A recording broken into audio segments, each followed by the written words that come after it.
Do I think there were more stars in the 90s? Absolutely. Like the top 30 players in the 90s compared to the top 30 players today, I think the 90s would win.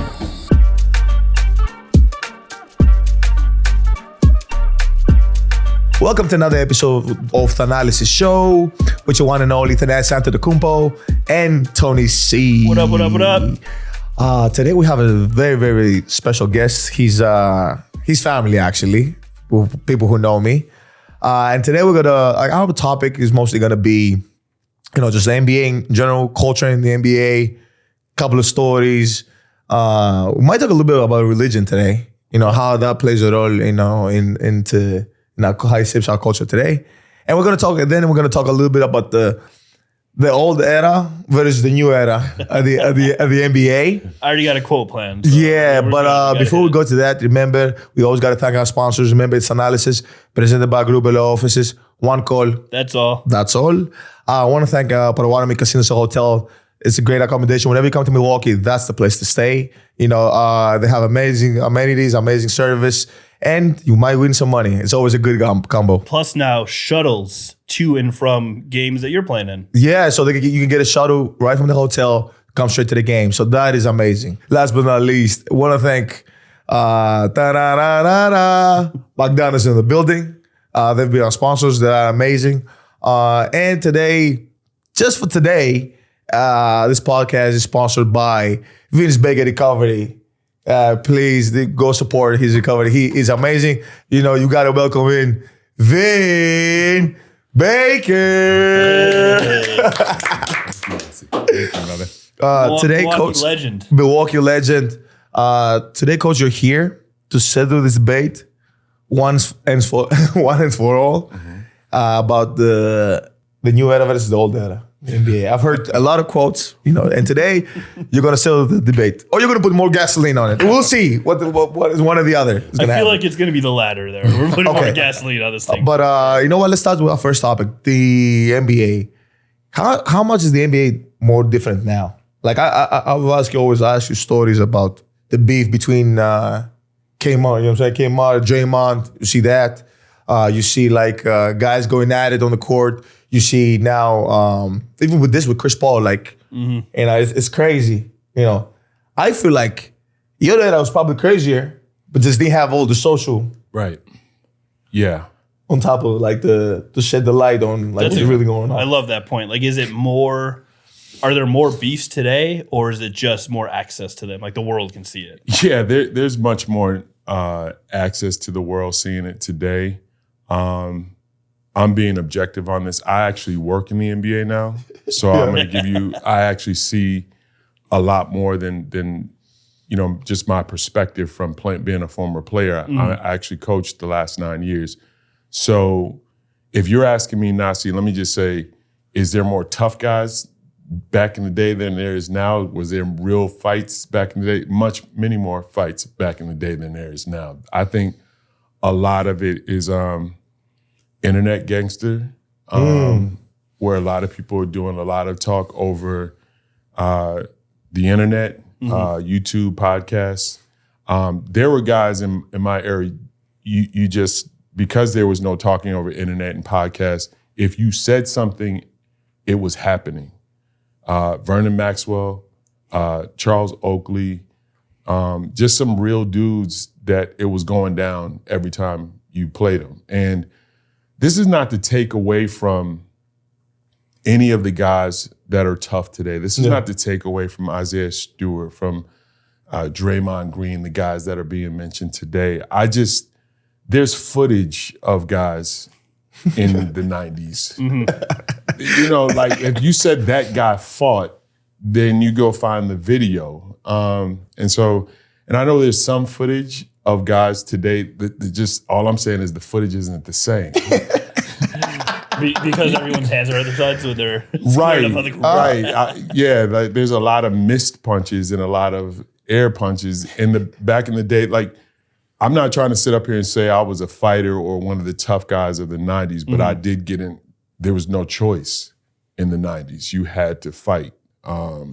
If you're going into New York and playing against Anthony Mason and Charles Oakley and Patrick Ewing, or going into Indiana and playing against the Davis boys, if you open your mouth to say something or talk trash, you better be ready to throw too. Okay. It wasn't an option. I think it's an option now. I think you can talk your way out of a lot of stuff.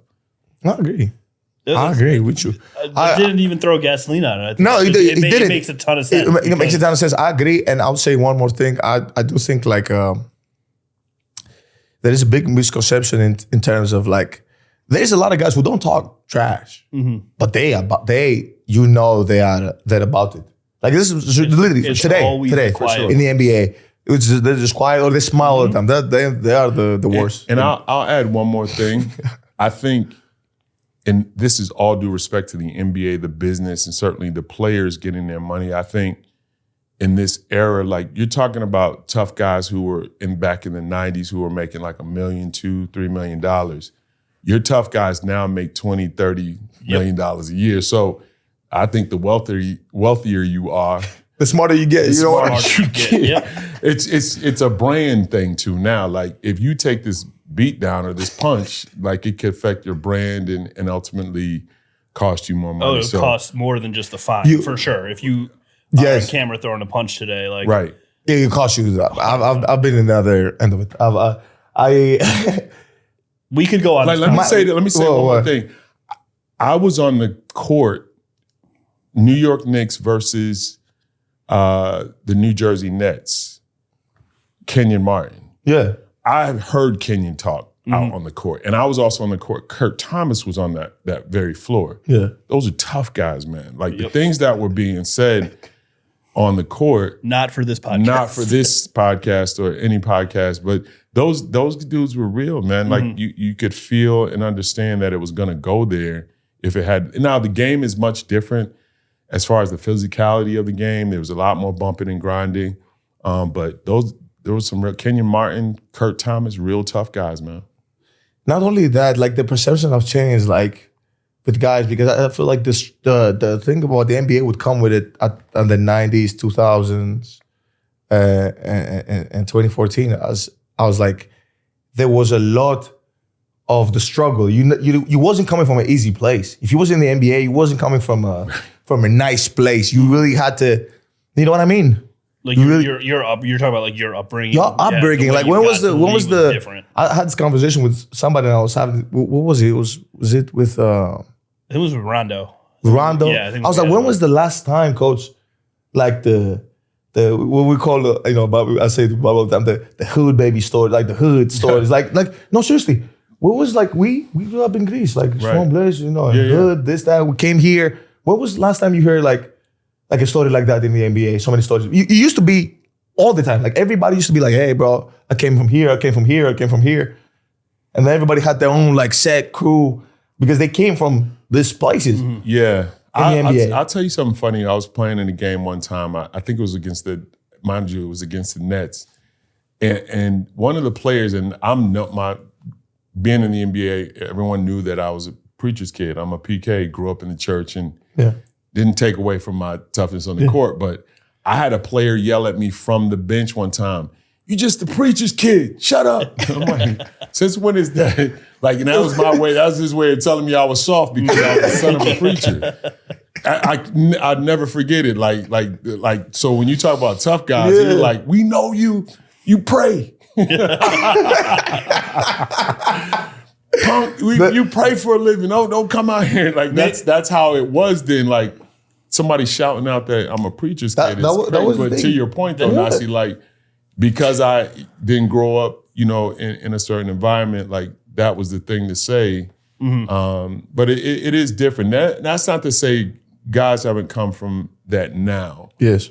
I just think the style of play and the way people played in that time, it was more pronounced of where you came from, and people were more, excited to tell you where they came from because of how the game was played. Yeah, it's funny. One is because somebody had texted me.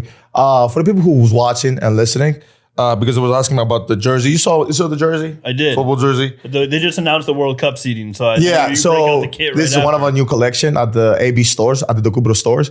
You can get this online. You can get it in our store either at the airport or Athens, Greece, or Milwaukee, or online. Probably can get this. It's part of our lifestyle collection, and it's dope. Like, you guys are gonna love it. You guys are gonna appreciate it. And it's based on our. We did a good job. Have you seen our new collections? I've seen a little bit of it. Yeah. Yeah, it's amazing. No, but for people who are texting and asking, guys, whatever you want to get it, you can get it at abstores@thecubros.com. Go get your shirt and tag me. There you go.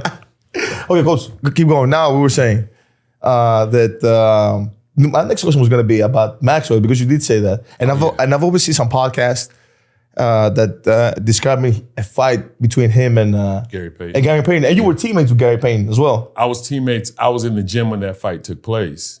So Wait. So they were both in the same. Sonics. Sonics. Yeah. So both of those dudes, let me say this first and foremost, those are my two brothers. Like, the utmost love and respect for Vernon Maxwell and Gary Payton, man. Just great dudes and solid brothers to this day. But yeah, I was in the gym when that fight happened, and I've heard it told 3 or 4 different ways.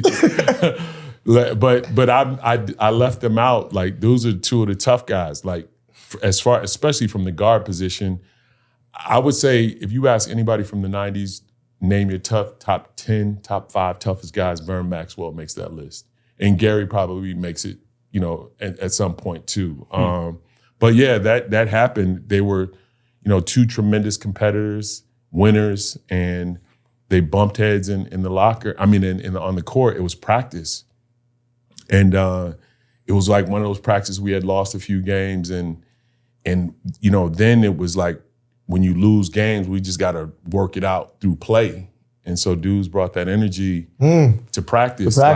Like, we're going at each other. It's no figuring it out on film. We're not going to watch film. And that time, so does it was we're going to get it and figure it out on the court. So a lot of frustration, a lot of trash talking. As you know, Gary Payton is known as one of the top trash talkers in the history of the game. And Vernon Maxwell is known as one of the top trash talkers in the game. They're on the same team in the same practice. And it was fireworks. And frustrated, yeah. And frustrated. That happens a lot in football, like the end of training camp. You're beating up on each other for 4 weeks or whatever it is. Yeah. And especially if you're have a couple bad preseason games and guys just snap. Yeah, but that I understand. We hitting each other, bro. Like, we legit hitting each other in football. Like, if we talk trash, doesn't matter, because if I'm on an offensive or defensive lineman, whatever that is, I might hit you in the next play. Yep, that's true. Even if we're not talking trash, I might really hit you. So I do get that. But then this is my question, though, coach, is that how do you resolve that? Like, and obviously, if you want, I don't want to say I don't want you to tell me details or anything like that, what happened. But how do you resolve that after the fight? Well, this is what I would tell you. Horace Grant, who was the former Bull, won a championship with the Bulls with Michael.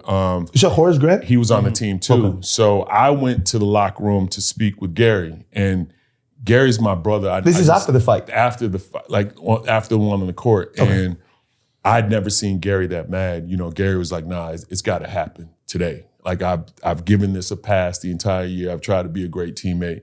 And meanwhile, Horace went with Vern to talk to him, and he got hit with a 25-pound plate. Vern hit him. Like, nah, I'm not trying to resolve anything.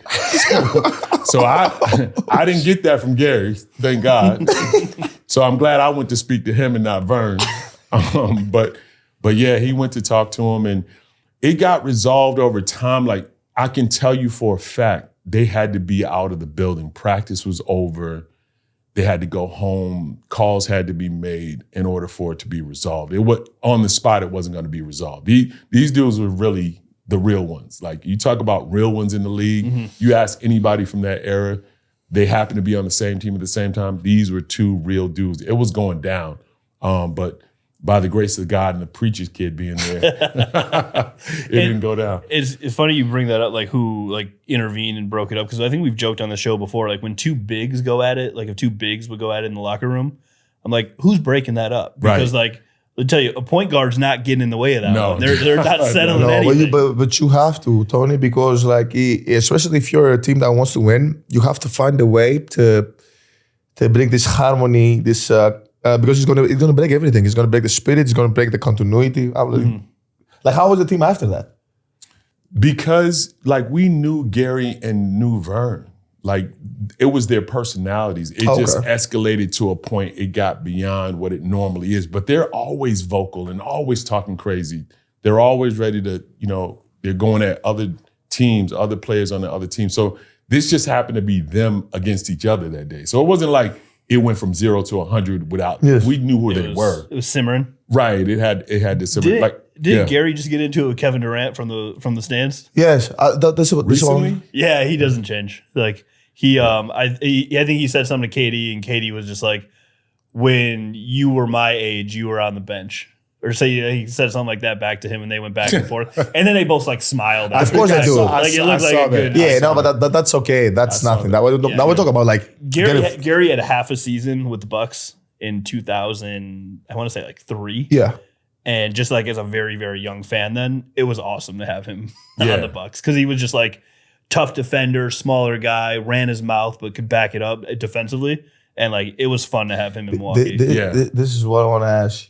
I get this situation. Sometimes you get into it because of basketball, right? You lose a couple of games. He fouled you hard. Okay.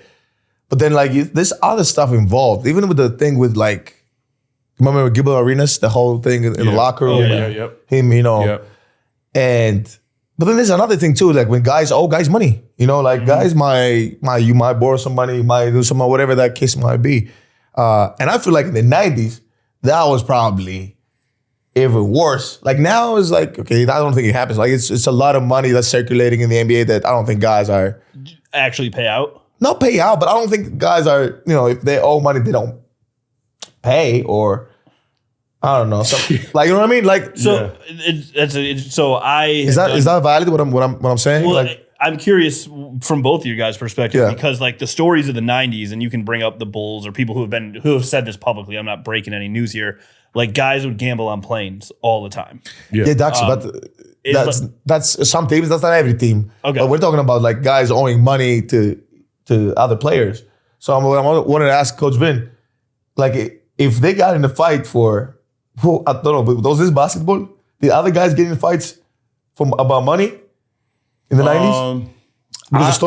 I know of stories that guys have gotten in fights over money. I never personally was on a roster where I saw 2 guys scrapping over a game of Blu-ray. I do know I've heard infamous stories of Oak, and I don't mean to call out my fellow brothers from the 90s, but I've heard stories of Charles Oakley putting hands on Tyrone Hill because he owed him money. I've heard a lot of stories about. That's what I'm saying. That's what I heard. That's what I'm asking you because you lived that era. Like, was that a thing, or was it like a oh my God, look what just happened? He owed him money, or was it just a it wasn't a thing because we weren't. I don't think the guys were. I never really gambled on the plane with players, so I don't think the pot and the money went that high.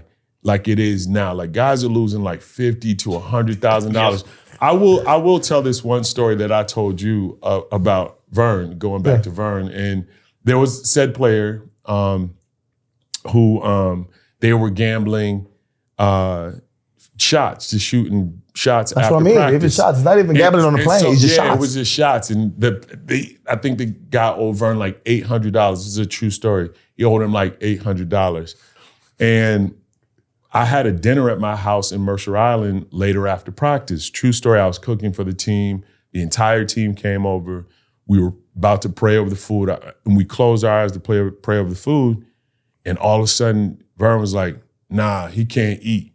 And so everybody literally had to lift their head up like, Vern, what are you talking about? He's like, nah, he can't eat. I'm like, bro, what is going on? Like literally 15 players, hands locked, praying over the food. And Vern's like, he owes me money. This MF owes me money. And I'm like, bro, no way. Are you stopping the prayer and the team dinner over somebody? Oh, this is a true story. So he's like, nah, you can't eat until I get my money. The guy's like, bro, I'm gonna pay you. Like, I didn't think I had to pay you now. Like, it just happened. So GP, back to GP was like, bro, like, come on, man. Like, how much does he owe? He's like, he owed me $800. This is all over $800, mind you. He owed me $800. And GP was like, I'm gonna give you the money, man. And Vern was like, you gonna give me the money? And GP was like, I'm gonna give you the money. And so Vern was like, and go ahead and eat.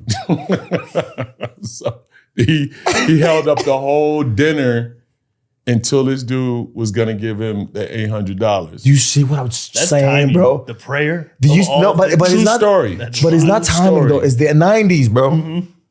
Like he was Barbaric. That's it. 800. He was like, no, we're not. Nobody's eating until I get my money. And the sad part about it, and again, I will not mention. Don't say the name. You don't need Yeah, to say the no, name. good. I've seen it's a good friend of mine. I've seen the player again, and I actually, I told Big Fella this story. I told Giannis this story. This is a true story. So I told Giannis this story, and we saw said person at a game, and I was like, "That's the guy that Vern spoke to about the money." So I called him over. I'm like, "Hey man, come here." So, because I wanted the story to be vouched for, I was like, man, tell Big Fella about the time you couldn't eat because you owed Vern the money. And he looked at me like, bro, you told it? Like, bro, I'm a whole man now. I'm a coach. Like, you told Big Fella that I owed someone money and I couldn't eat? Like, I thought about it after the fact. I was like, yeah, I probably shouldn't have. Nah, you good. It was okay to tell the story, but I probably shouldn't have brought you over to vouch for it. No, it all works out. That's even more funny. That's even more Great funny. dude, though. Great dude. Love him to pieces, man. He's killing it now in the NBA, but it was that happened, though. It's one of those stories where it's like, it's wild, but I oddly respect it. It's that's like bro. a story, but I'm just like, do you know what? He owed you money. Yeah, It's yeah. wild. You It's probably wild, could have bro. picked a better time and place. Right. But It's wild, Right. bro. don't let the food get cold. Yeah, yeah. My next question would be now, like, apart from the locker room, like, you see guys go out party and stuff like that, but they say like everybody keeps saying like the '90s parties and going out. Like, how was the parties? How was it like going out as an NBA player in the '90s? Much different than now because you guys have cameras and people can, bring cameras to clubs and there wasn't any of that back in the day as far as people bringing, phones and filming people. So it was different. Like, I can't honestly say I was in any wild parties, any crazy parties. I went out and danced and drank and did the normal stuff in the 90s. So I just think the only thing now it's more documented now. Like It is more documented. Everything is documented, and all this being able to. I think going out is different now too because you guys now can meet people on social media. You don't need the club or an after spot. Yes. Like in the 90s or 80s, early 2000, to meet people you had to go out. Now you can meet them from your phone. Right? Yeah. They just, what is it, slide in your DM? Yes. They slide in your DM. Like there was no sliding in any DMs in the 90s. You had to go out Dude, actually go out and talk to and people. slide on the dance floor. That's how you know what I mean? That is exactly it. That's how you meet people. You know, I was in the era like 2014 when I first got drafted. It was still like social media didn't exist. It So was light. Then, it was yeah. still like this. You still had to like people would throw papers on the bench. They'd be like, hey, just give it to, I swear to God. People would be like, yo, give it this to them. Yeah. Such and such, like, do this or like, but like, Wait, real quick before you get to your Yeah. next question, you said you cooked for the whole team, Yeah. all 15 players. What'd you cook? So I had a house in Mercer Island. I had some stuff made. So I got a deep fryer put in my counter. So I just had wings and fried chicken and stuffing and seafood. It was just a big potluck, big Spread, potluck. just a spread. It was a big spread, but but my man couldn't eat it until he paid the money. That was I didn't think one of my life goals was a deep fryer put into my counter, Oh my but it is gosh. now. It was one of my 100% biggest is now. accomplishments, right? When I got the deep fryer put in my counter, it was more important to me than getting my first Benz. I was like, I made it. So, TA, my thing used to be when you get the fridge where you can get the water right from the door. yes. Like growing up, did not have one of those. Yeah. And it was like, that's how you know you are Right, Oh, successful. right. That is a sign of Yeah, what you saw, you put it. Sub-Zero in the deep fryer. Now I it made is deep fryer. That is on my next goal list. Deep fryer in my counter. That's crazy. That's how you know you made it. The reason I asked this coach because I always talk to some of the younger guys and about going out and things to look for, be careful, kind of like to be more disciplined and stuff like that. And you always say you're like a preacher's kid. Do you think that like religion plays a big role into like being more disciplined, or like being saying like, okay, this is the way of life I want to live? Absolutely. You know, as I mentioned, I grew up in the church. Yeah. So I think more than just religion, I think spirituality, being spiritual, Yes. and knowing how it comes in play on the court and off the court.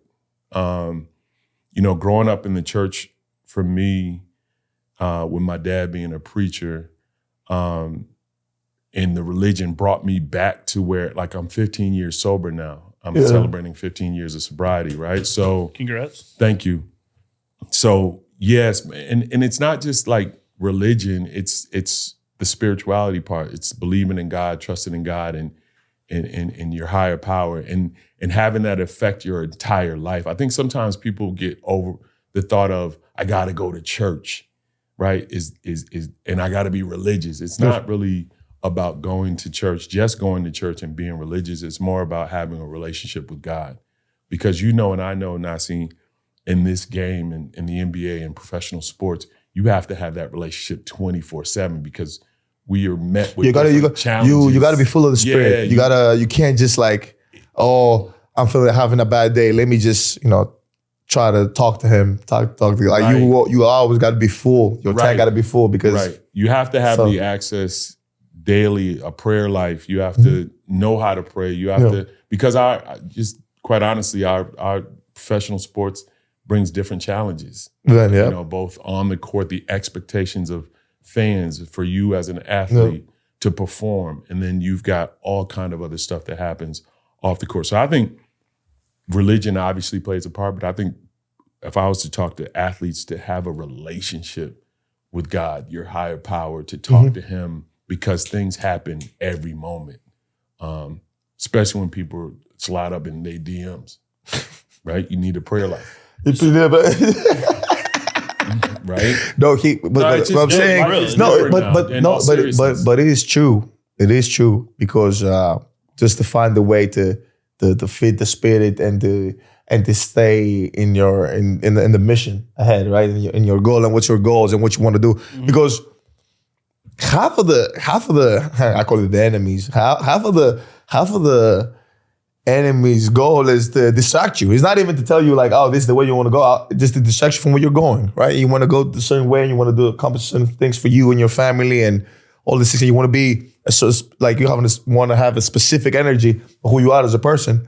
So half of it is distractions. They're like, oh, let me take him off the path. 1,000%. Like, the focus has to be on you, what your goals are, your goals are for your family. And then, the distractions come. So having, reading scripture, having a prayer life, all those things are important for you to balance. Because if you don't, I was told this, and you guys have probably heard this before, about the story, the parable about the young man who had the guy who had the two dogs. Yes. And they would bring dogs.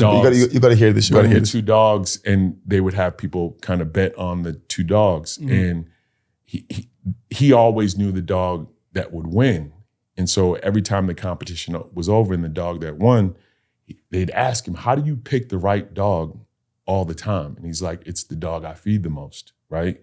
Like, that's the one I know that's going to win. And so that's what we have to, as people, not just as professional athletes, we have to feed that spirit, the one that we want to win the most. So your book is God in Starbucks. So we hit on the first half of that one. Yeah. But the second half, for those who haven't read it or aren't like super familiar with your story, where did the second half come from, and how did that tie into everything from your struggles to your now recovery?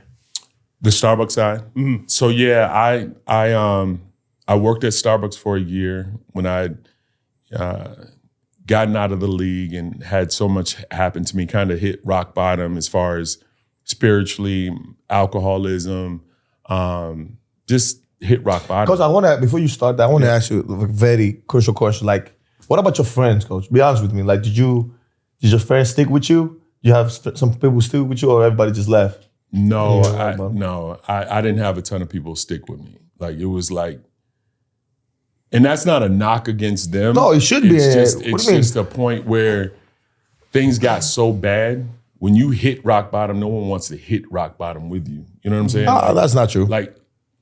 Well, I'm just telling you. You asked me my people. Yeah, that's not true, bro. So some, like the people that were with me, it was like how I hit. It was alcoholism, right? And so it was well documented, and people don't want to stand next to, didn't want to stand or didn't know how to stand next to me when all that was happening, right? You go from being an all NBA basketball player, an Olympian, to literally being out of the league. And so sometimes people don't know how to stand with that. It's not that they didn't want to. Some people didn't know how to. But the Starbucks came from me. Howard Schultz, a good friend of mine, great friend of mine, Jordan Schultz, Sherry, Addie, great family. When my first year of sobriety, I called Howard. Like I lost, everything. And so I was just looking to get back into life. You know what I mean? Like taking it a day at a time. So I reached out to Howard, and I was the youth minister at the Abyssinian Baptist Church for a couple years. And then I started training at Starbucks to be a manager there, which was, it was different for me, right? Sure. Everything that you experience as a professional athlete is flipped upside down. And now I'm, a barista, essentially, serving coffee and serving people. One of the greatest years of my life, obviously, just the humility. And when you're in addiction, you need things like that to discipline and humility. And I needed all those things. And that's the year at Starbucks provided me. And so that's why I put, God in Starbucks. I made the book God in Starbucks because I obviously was going to church and restoring myself spiritually. And then at the same time, I was working at Starbucks. So it was a great time, perfect timing for me. Essentially got me back here. Was that always the goal, was to get back to the NBA or athletics or something in that capacity? Or which is crazy, by the way. I want to add to that because he got back to this and did something he didn't do as a player, like to win a championship that he didn't do as a player, which is it's insane to even think about this. That is insane. It is insane. And to your question, no, quite honestly, when I went to work at Starbucks, no one told me if you do this for a year, we're going to get you back with the Bucks. Yeah. You're going to become a Bucks. That wasn't the case. I needed to work. I needed to have a job. And that's the job that I took. Now, let me say this. I didn't apply to Starbucks, Dunkin' Donuts, and Burger King, and the Starbucks came through first. I actually had a connection. I knew Howard personally. Was that from your time in Seattle? Because he was the owner of the Sonics. Yep. So, well, I would help. First of all, shout out to Mr. Howard just to be able to help somebody get back on his feet because not everybody does that. That's one. No. Right? And it's not expected by everybody. No. They don't have to. They don't have to, but I'm super grateful for Howard and the Abyssinian Baptist Church that really helped me in that moment. But I didn't have in my mind that all this was going to happen, that I was going to be able to coach the Bucks, Thanasis, and Giannis, and be in Greece. None of that was on the plate or in the plans. But it's by the grace of God that it all happened, and I stayed true to myself. I stayed true to my sobriety, and got a great opportunity. Now I can say I checked every box: Olympian, All-Star, All NBA. Now the championship, I didn't play a huge part. You did. No, the sneakers weren't squeaking. But I have one of those, so I have a championship ring thanks to these guys. I just think, and I know you have some questions too. I just think your story is so ebbs and flows, obviously, as you know, and just when we get the platform like this to talk about it in a real way, and not a cookie cutter way. Now this is a real conversation, not clickbaits, not going viral. It's a real legit conversation you have with your friends and how how everything went. My next question is did people recognize you when you were at Starbucks? Yeah, no, it's funny. How was that? Because I started my training in Rhode Island, in North Kingston, Rhode Island, because you have to train. So I started training being a manager, which I quite honestly, I skipped the line.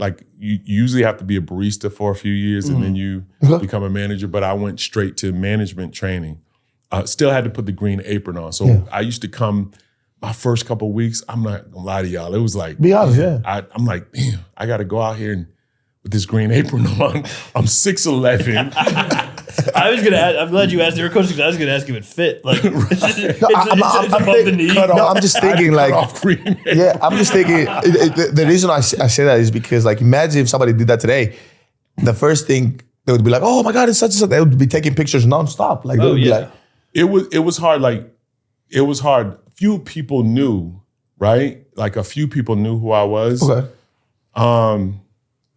But it was Rhode Island. Like, it wasn't like they went out of their way. And the funny thing is, like, the people who knew who I was, they thought like I owned it, right? And I played into it. Like, yeah, you want to, you know what I mean? Like, you want this free grande caramel macchiato? I got you, you know. But no, like a few people knew. But at the time, quite honestly, man, I was so into working on me, it didn't even matter. It bothered me sometimes, like the actual job, you know, staying late hours. Do you guys know what a cloping is? No. I'll tell you what a cloping is. When you close the store and open it. You leave at 11 and you're back at 4:30. So the humility and the grind was tougher for me than people recognizing who I was. You know what I mean? Like I had my moments where I was like, damn, I messed up. But the silver lining for me is I didn't wake up this morning and want to drink. I didn't wake up and want to use. Like that was my foundation. Like as long as you don't want to drink or wake up with the urge to drink, this is going to work out. Like I just want to be sober. I don't care what job I have. I just want to be sober because I had gone through hell with alcoholism and the stigma and being out of the league and people pointing, he lost this. So now I was like tucked away in this famous coffee shop, just serving drinks. Now, the one thing about working at Starbucks, when you have to call out the name, I had to get used to that too. Like Billy, you got your Venti, whatever. I was like, bro, can you just call the name out? Because like, I'm not gonna keep playing rolling the dice here with people not knowing who I am. So yeah, but I'm blessed that I went through that season of my life. It's amazing. And you know, like, and we don't talk about this enough, like, and then now you have this recovery center, which is incredible, like, you know, to help people. And now this is what you do. Like you're an NBA coach, highly respected, won a championship, being in the NBA for coaching for 9 years. Coaching, not even being in the NBA, coaching first. And now having his recovery center, which by the way, I heard, and I don't know if this is true, that that's overnight now. So yeah, we just had a hearing on Wednesday of last week. We did get approved by the city to have Vin Baker Recovery go from being an intense outpatient where you just come in and go out to being a residential, an overnight facility. And shout out to Serenity Inns too. That's going to be prayerfully, that'll be our new partner. So, you know, we have an opportunity to have people stay at the facility and get healthy, man. It's my life mission. Like coaching's my day job and I love it, but my life's mission is to help people get sober the way I got the gift and the blessing. You said something there that you said you were blessed to go through that chapter in your life, which I think a lot of people wouldn't say after going through hell and back to get to where you are. And I just think that's like a refreshing stance to hear, because if one person hears this and realizes they can get back to what they want to be or what they want their life to be, that's a beautiful message. Yeah, thank you. I will say this one interesting thing, and this is a message for people. Like, it's not like people looked at the money, right? And that's how the people get, and I get it, but this is one thing for me to gauge the blessing of going through that season. Like, would I be here sitting with Nasi? Would I be here coaching with the Bucks? Would I have this opportunity to coach with the greatest player on the planet? Like, if I did, this is how you gauge it. If I didn't go through that, would I be here? Like, that's easy for me. Would you have like, the Vin Baker Recovery Center? Like, you know, how many patients can you fit in the? We can hold up to 900 patients. 900 patients a month, bro. Beautiful. Yeah, so we have that's insane. That's 900 lives. Yeah, exactly. Change, bro. A month. And we're in the time of our country, of this world where, unfortunately, like people have succumbed to addiction. So we're a one-stop shop. We do everything at Vin Baker Recovery, from mental health to methamphetamines to alcohol, and so we're blessed to. And if we save one life, we've done a lot. So, yes. Yeah. Amen to that. So okay, now we're going to the debate everybody was waiting on in the beginning. It's beef between us. The new era and the old era of the NBA. Is it? I don't know. You're going to tell me now. Is it? They're going to tell me now. Is it beef? LeBron James came on with a quote and said Giannis will score 250 points in the I think he said the 70s, right? I think he said the 70s. He did say 90s. Yeah. Okay, he did say 70s. Other than the 90s. But you playing in the 90s, you would have seen, you're more familiar with 70s basketball. Obviously, you were very young, but like 70s, 80s, you put Giannis in his current state in that era. No, we're not talking about Giannis. I want to talk about him. 300 points. So if you'd have played in the 70s. If I would have played in the 70s, let's say if I would have played this year. I told you we got beef. There's not a lot of great post back to the basket players anymore. And then, so with that being said, with all the threes that are being shot, a lot of teams don't concentrate on defending the post, right? True. So, I mean, you look at the kid in Denver, like Nicola? Yeah. Okay. Like, he's a throwback big. He is a throwback big. He's definitely, I get what you're saying. He's definitely taking advantage of not having throwback bigs out there. Okay, now I get what you're saying. It sounds like you're coming to my side. I'll come to your side. I know what you mean. I know in the 90s, let me say this. In the 90s, I probably could find you 6 to 7 centers that are comparable. I'm not talking about in skill set. I'm just talking about in dominance. Okay. David Robinson, Akeem Olajuwon, Shaquille O'Neal, Patrick Ewing, and maybe Alonzo Mourning. Like there's guys from the 90s, and I'm not saying we could stop him or they could stop him, but you're talking about guys that— It's different era. You remember Arvidas? Bro, it's even like, I want to say Sabonis' dad, but Vidas was like it's like a legend, you know. But like even with him, I see what you mean, because you're basically saying like it's Nicola, let's say example in the center, and who's next? Who's the next guy? I mean Joel, obviously when he's healthy and plays, could like get on him, but like who is the? I feel like the last one, and this is just, I'm sure I'm missing some. The last one was like Zach Randolph. DeMarcus Cousins. Yeah, DeMarcus Cousins. DeMarcus Cousins. So let me be clear. There's guys. We're talking about centers, right? Not power forwards, not the Giannis's AD but those, like, let's just talk about the best players. Like, there's guys in this era that would have dominated in that era, right? Giannis, Embiid, Jokic, these Steph, like Kevin Durant. Like, there's guys that would be themselves in that era. Now, the game was different. Would it be the 30s, the 40s, the 50s, the 60s, every single night?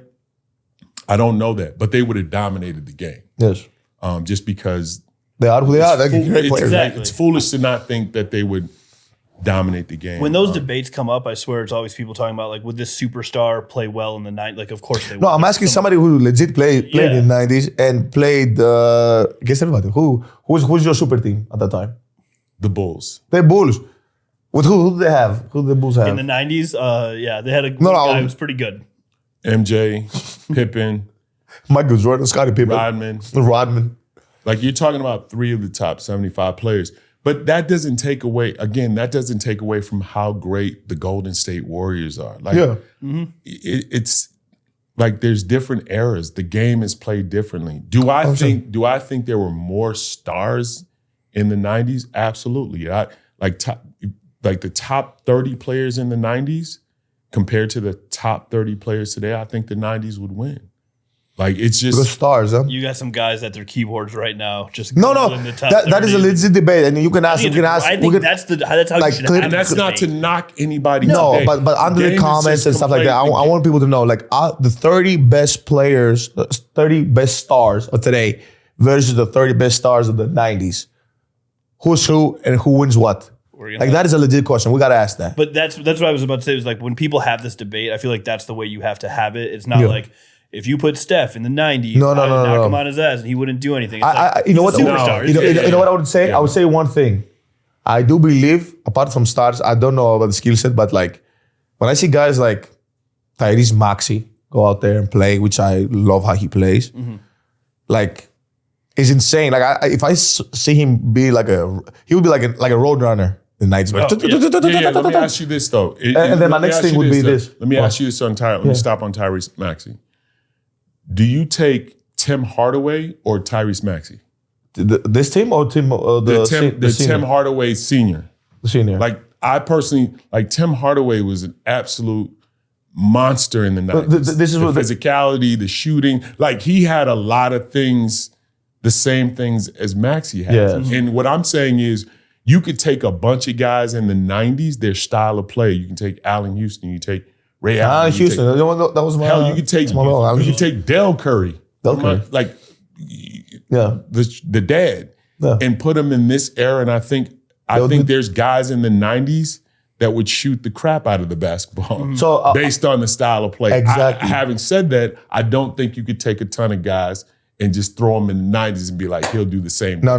That's almost impossible. But I'll tell you one thing. Actually, too, the number one thing is that I do believe they had more personality in the 90s. Like the players that had this it. All of them though. Like it was 30 guys who like, you see him, even today, you see him watching the games. Like you say Tim Hardaway. Like when I see him, I'm like, oh man, that's Tim Hardaway. I saw Alonzo Mourning one time. I was like, man, that's Alonzo Mourning. You know, like the body of work they've done for the league. You know, and you see it, and obviously the league has gotten so much younger that, you know, guys are really got to build the equity in the next 6-8 years. Take Glenn Rice, for instance. Yes. I named a lot of young people. Just go and do your research on a guy like Glenn Rice. Yeah. Glenn Rice, personally, in my humble opinion, would average 25 to 30 points a game because of Big dog. the ability to score. No, that's Glenn Robinson. Glenn Rice was a shooter. Big dog. Also, like natural scores. So I'm saying like the three wasn't a part of the game in the 90s. You were considered soft in the 90s if you were a 3-point shooter as a big. Now it's a part of the game. So you'd never know. There were bigs in the 90s who could shoot threes. It wasn't the style of play. If they stepped outside, a coach was gonna. Exactly. Right. Like, you Coach, to cap this, the second thing I was gonna say is I had a podcast with Steve Novak, and he said, "Man, I was a shooter while shooting 3 to 4 threes a game. This is early now. This is not 90s. Early 2000s. 2000. Even like he was on the Knicks probably right before you got there. Yeah, he was on the Knicks like 13, 12, and I was like, wow, Steve Novak today who shot 10. If he doesn't shoot 10 threes, we have a problem. It's right. So that really tells you about where the league has become in terms of volume, and in terms of like how the system and everything is played. We had Michael Redd on to the same point, and I pulled his numbers beforehand because I've always said he's like the guy. If he was born 10 years later, he probably has an extra $200 million in the bank. 1,000%. And he averaged, I think he said he averaged like 4.8 threes a game. Wow. And we looked at the numbers and it was like, and this is no knock on him, he was great. That's what Brook Lopez was getting. Right. And Dame was getting 14. Right. And he was friends with Dame, and they were going over those numbers. Right. And Michael Redd was like, that is insane. Imagine if they got that. Well, just crossing and he's a little bit more old school, but think about this. I played with Ray Allen. He was a rookie, but I played with Ray Allen. I averaged his rookie season like 21 points a game. And Ray's one of our top 5 shooters in the history of basketball. But at the time, quite honestly, when I saw him, I'm like, bro, we're not about to shoot threes in this offense. And I don't see Hall of Fame. Like, just get me and dog the ball and spot up. But the game has changed. And Ray's a super talent, super shooter, one of the greatest shooters we've seen. But I'm just talking about the mentality of the game at that moment in 1996 when he came in the league. And then it slowly changed. But, it's different. I take our era. But this is the same reason that I believe that so much amount of shooting and the pace would outpace and outscore a team that goes slow. Like if a team is slowing down, right, and maybe they go down, they go to the post every time, or maybe they're going through the flex cut and coming off, or the triangle action, the triangle. You're coming off to your spot, you're coming out to the post or the mid post. Cool. But if we're coming down every time and we're hitting the corner, shot. Coming down every time, top of the key, shot. Coming down every time we're running gun. We become the Phoenix Suns. No? Right. Respectfully to this era and that era, like the stars make the era, right? Like Magic Johnson is a great point guard, right? And MJ's the best player to ever play the game. Do you think, like, if we come in this era and the system has it 5 out and get all the threes up you can, if Michael Jordan walks into a practice facility for a month, you think we're gonna still be talking about 5 out? At some point, you're gonna change the game. Some players change the game to fit the stars. And I feel like Magic Johnson, Larry Bird, Michael Jordan, and all the stars after them, the game fit their skill set. Not to say they can't shoot threes. You know what I mean? Like, I think where this era gets it twisted a little bit is like, but they didn't shoot threes. It's because that wasn't the game. That wasn't the thing. But they can. You're going to tell me there's a better athlete, better basketball player? Like, so guys that shoot more threes are better than who in the 90s? Like, that it can't, because you get up more threes, that automatically makes you better than him. No, that's just the way the game is played. And you've been coached that way since you were 10, 11. Like, you've grown up, if you grew up in the early 2000s or 2010 or early 2000s, that's what you've watched. So you go out and play that way. Okay. Just as if, in the 80s. The same thing they talk about, the Steph Curry, and he changed the game, and it wasn't cool to shoot from the logo. You would shoot, and you would like, shoot that and change the game. I feel like it's the same thing. And then I think one more thing that's hurt, not hurt, but like really had the defining moment towards the game was the notion of analytics, right? And the notion of like, we gotta make him shoot a bunch of twos, right? And we gotta shoot a bunch of threes. But how come every team that wins has a guy who shoots an incredible amount of high level percentage field goals at twos? Like, every team has one. Yeah. Think about that. Every team has one except the Warriors. Yeah, you can take the Warriors out. The Warriors out. Yeah, they were. Every other team has one. Has been the guy who shoots a lot, has a great percentage shooting twos. Yeah, that's OKC last year. I don't know what Shai Gilgeous-Alexander. But and before that, who won the championship before that? It was Denver the year before that. Nicolas doesn't shoot threes. Was it Denver before that? Or was it Boston the year before? Boston. Oh, it was Boston before. Yeah, it was Boston before that, then Denver. Yeah. Maybe Boston. Maybe Boston will shoot a couple of threes. I just feel like they obviously shot threes. They have some good shooters there, but it was probably just more balanced too as well. Like, so many people dial in. We want to be the Warriors. Look, there's only one Steph and Clay. Like, that's just, you're not going to replicate that. But like, when LeBron was winning his in Cleveland, he was surrounded by shooters, but he was still the dominant player. No, but he's the dominant player who scores an amount of high percentage twos. Like, if you can score 60 to 70% twos, that means out of 10 times you go to the basket, you score 7. Like, that is insane. Right. But that's why there was that stat forever where it was like, I think he got to like 16 NBA finals in a row that like a Tim Duncan, Shaquille O'Neal, or one other player had been involved in the finals. Like, from a stretch of like it makes a ton of sense though. It makes a ton of sense. The Michael Jordan twos, mid post, boom. The Kobe's, the Shaquille O'Neal, high percentage twos. Tim Duncan off the glass, high percentage twos. Like when it's down to Kawhi Leonard, high percentage twos. Like, when it's crunch time and it's going to the wire, you got to be able to hit the mid range, the midi. That's just me. But I do understand that we're taking advantage of the regular season effect. What's the regular season effect, Coach? 50% of the teams are bad, and 50% of the teams are good. So when you beat 50% of the teams on this kind of clip and rate, that means you're playing a specific style of basketball. Right, but when you play against the good teams, then you gotta adjust a little bit, and your stars got to take over, and your role players got to show up and play.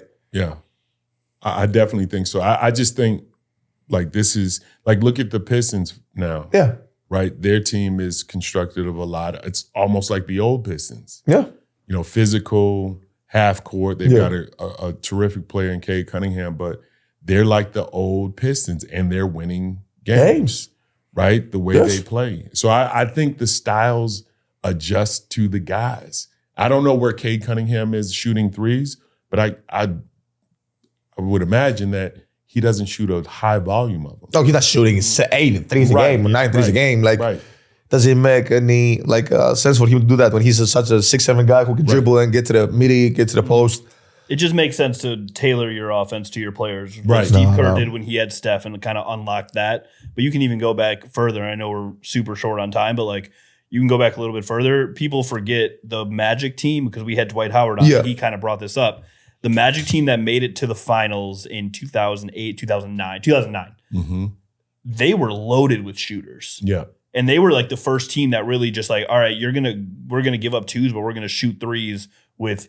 I think they had Hito and Rashard Lewis, and like they just lit it up that way. And they got all the way Jameer Nelson. Yeah, as their point, like they were like the first team to do it on like a smaller level. Yeah, and then that team kind of fell apart. A couple of guys were a little bit older, but like that's when it started. Just like, hey, we have 3-point shooters.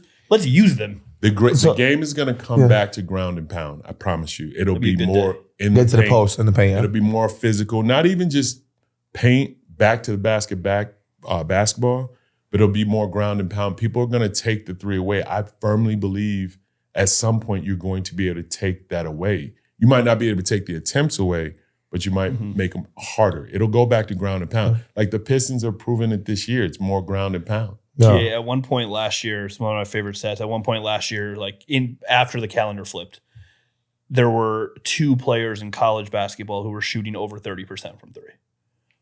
Really? It was just like the shooting, the volume is there, but the consistency's not there. No, because you don't have the same volume. Like for a guy, think about this, law of an average. If I want to be a 40% shooter, that means once I come to the game, I got to shoot 2 shots. If I make 1 out of 2, that's 50%. Yep. Then I have 3 more shots. If I make 1 out of 3, 2 out of 5, it's 40%. Right. It's 40%, guys. 2 out of 5. Yeah. 2 out of 5 is already 40%. Yeah. So, like, that's the NBA. But in college, for you to do that, you really got to be a shooter. You cannot be it's harder. A volume shooter. But what I wanted to ask you is, it's another question. And what made that special? What made the Bucks special when we won the championship? I do have, 2 or 3 things, but I want to ask you. Obviously, having the best player in the world in Giannis, and then we had some special talent, around him. Drew Holiday, Chris Middleton, Brooke, maybe in his 3rd or 4th year with us, who changed his game completely from Brooklyn Brook back to the basket to Splash Mountain, which was extraordinary. We got Bobby Portis, that was at the time like coming from other teams, ready to prove that he was a winner. And it was a special group. From a talent standpoint, like I don't think people understood how good Chris and Drew were on paper. Like I just think we were like the talent was there, and the camaraderie was there. Guys kind of, understood their roles. I remember Drew Holiday getting off a plane in Indiana. He had gone home for a family issue, and the day of the game. I remember that. He came and had 50. Like got off the plane and had 50. So it was just, these guys are. I mean, Drew Holiday is going to go down in that window. Drew Holiday, quite frankly, might have been the best 2-way basketball player on the planet at the time. And you had Brook Lopez, Defensive Player of the Year, Giannis Antetokounmpo, Defensive Player of the Year, and Chris Middleton. Drew Holiday, Defensive Player of the Year almost. One of the top 4 scorers in all the league on all 3 levels. Well, and then in the middle of the season, we added a warhead in PJ Tucker coming like towards like saying like, okay, let's do this. It was special. No, PJ's energy, man, like was just something that we needed. Like his toughness, yeah, 1,000% was amazing. So. I always love when we get that perspective. Like we can say it all we want, and like as a fan during that era, obviously, like Drew and Chris will always What be era? This was 3 years ago. Yeah. That's crazy. That era of Bucks. No, that's what I'm saying. That's insane, coach. Yeah. That's the NBA. Congratulations to the people who voted for the hard cap. Yeah. Bro. But just that Wow. underappreciated skill sets and underappreciated like great players, but don't have the national recognition that they deserve at the time. But that's how. It's not, brought it to- but it's not. It's crazy. Your coach said something about camaraderie. We never went out. We never went out. We never went out, coach. That team you saw, like we never. You know how guys be like, "Oh man, we all together. We all go out. We do stuff. We do." We never went out. Everybody had families, kids, but everybody is bought in. We're not a super team, but we are a team that has like super role players. We used to call it like a super because that we don't have a one star. We're all ready to do everything, and it was and it is something special.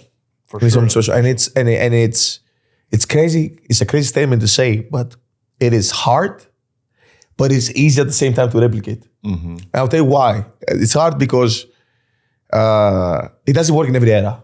We won that year with the worst offensive team, analytically, but with the best defensive team, analytically. So like, like that, like really went from matchup to matchup to matchup to matchup and won the championship.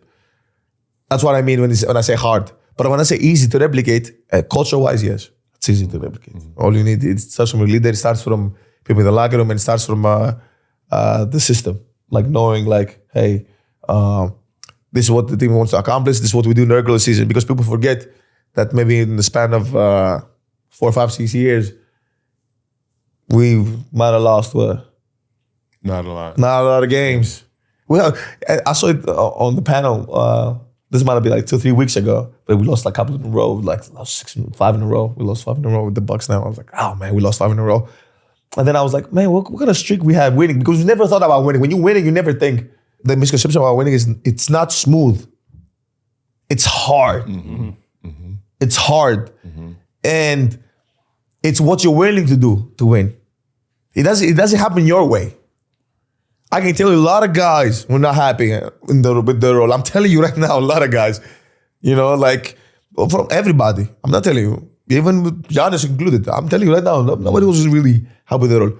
But we won. And we won again and again and again and again. No, And there was a lot of, like the year we won it within players, I'm obviously close to the players, there's complaining. Yes. It wasn't like Yes, the thing was bro. everyone enjoyed You'll be it surprised, and bro. loved their role. But in the end, when everything things happen when you win.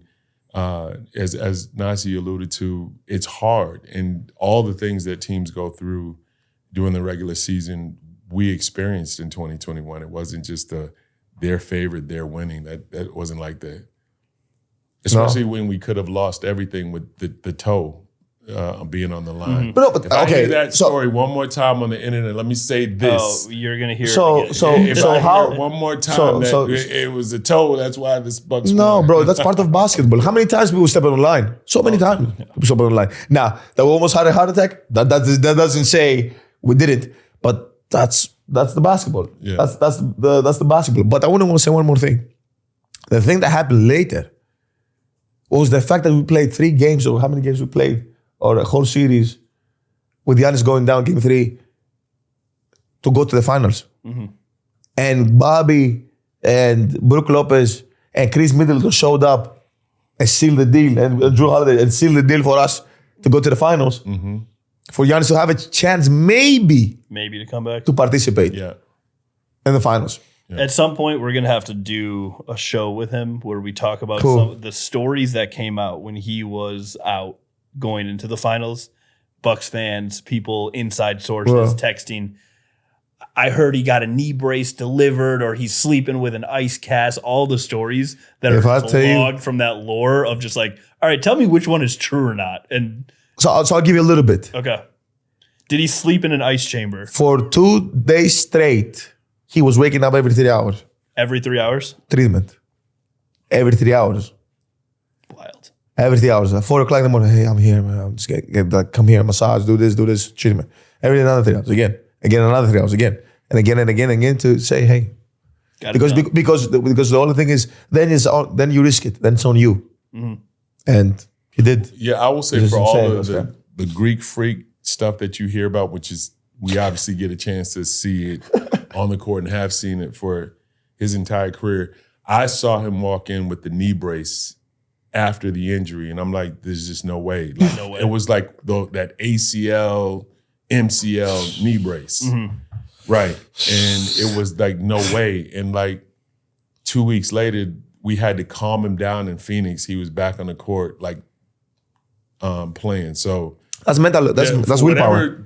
Whatever they said he did, which I don't know everything that he did, I just know that what I saw, there was no way I thought he would finish playing that season. The rest is history. That's history. Yeah. And the worst part of the show, TA, you got to end things. Yeah, that's the worst part of the show. We got to end on the show. But man, thank you guys for listening. Please like, share, subscribe. Follow the show on Instagram. You guys run the show. You guys make it a run. I want to say one last thing, and I owe this to like people who are watching and listening. I know you haven't got a lot of episodes this week. It's been hard. We lost a couple of games in a row, and you know how I always keep it real. I'm not gonna be like, oh, tell Tony like I don't feel like doing the show and like that. It's not I didn't feel like doing the show, but you know, like what I'm doing is really special. You know, being with the Bucks, doing the so I really wanted to focus on the team, the camaraderie. Like the team really needs me, and at the same time, I know you guys really supported the show, really follow me. So I always try to come back and do it the best I can. You know, I don't see this as a chore. I don't see this as a work thing. No, this is something I love doing. I love doing the shows. I learned so much, and I love giving you back whatever I have for you guys. So because you know they haven't done a lot of stuff in the last 2 weeks, 2 or 3 weeks. So yeah, we're back. We're back. Yeah, we're back. Again, Thanalysis out.